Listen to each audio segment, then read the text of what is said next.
दीनदलितांच्या एका हाकेवर अर्ध्या रात्री धावून जाणारे, मोबदला न घेता निस्वार्थपणे सर्वांच्या अडचणी दूर करणारे, निष्कलंक चरित्राचे म्हणजेच अण्णासाहेब भास्करराव गरुड.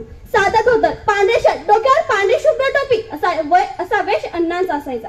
प्रथमदर्शनी जरी ते कणखर वाटले, पण त्याचा स्वभाव मात्र मऊ होता. ते अत्यंत हळवे व मनमिळावू स्वभावाचे होते. अण्णा हाडाचे शेतकरी आणि तांबड्या मातीचे भक्त होते. काळ्या मातीची सेवा करता करता अण्णा तांबड्या मातीत रमले. बापूसाहेबांच्या पूर्ण स्वप्न पूर्ण करण्यासाठी, संस्थेच्या अडीअडचणी सोडवून संस्थेच्या प्रगतीसाठी अण्णांनी त्यांच्या आयुष्याचा एक एक क्षण आणि क्षण, रक्ताचा एक एक थेंब आणि थेंब वेचून बापूसाहेबांची परंपरा कायम ठेवली. अण्णा एक सामाजिक नेतृत्व असलेले व्यक्तिमत्व होते. घेतलेला अवसर टाकायचा नाही, लिहिलेला शब्द खोडायचा नाही, दिलेला शब्द मोडायचा नाही आणि टाकलेला पाऊल परत मागे घ्यायचा नाही असा ठाम निर्णय अण्णांचा असायचा. अण्णांनी दिलेला न्याय व शब्द अंतिम मानला जायचा.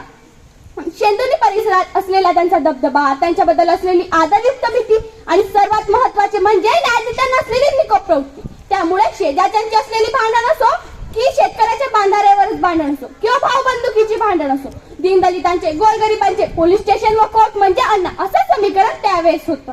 मित्रांनो, अण्णांची आठवण आली की सर्वप्रथम डोळ्यात त्यांच्या नजरेत जी जरब होती ना, ती पाहिली की गुन्हेगार दारातच गळबगळीत होत असे.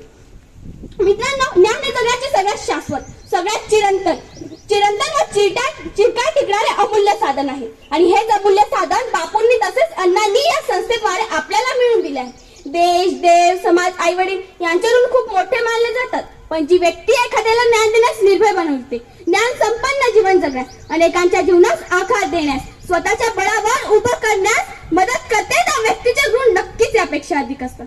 खरोखरच अण्णांचा सहवास काय, म्हणून काळाने त्यांना आमच्यातून 5 मार्च 2005 रोजी हिरवून घेतले. मित्रांनो, अशा दानशूर, कर्मयोगी अण्णासाहेब भास्करराव गरुड यांचे कार्य या शेंदुरी संस्थेतील कर्मचाऱ्यांना, शेंदुरी पंचक्रोशीतील जनतेला तसेच या संस्थेमध्ये शिकत असणाऱ्या विद्यार्थ्यांना नक्कीच स्मरणात राहतील. धन्यवाद.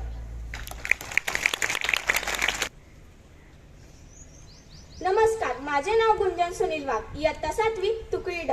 जो आवडता सर्वांचा, देवाचा सर्व मित्र मैत्रिणी सर्वांना माझा नमस्कार. तर मित्रांनो,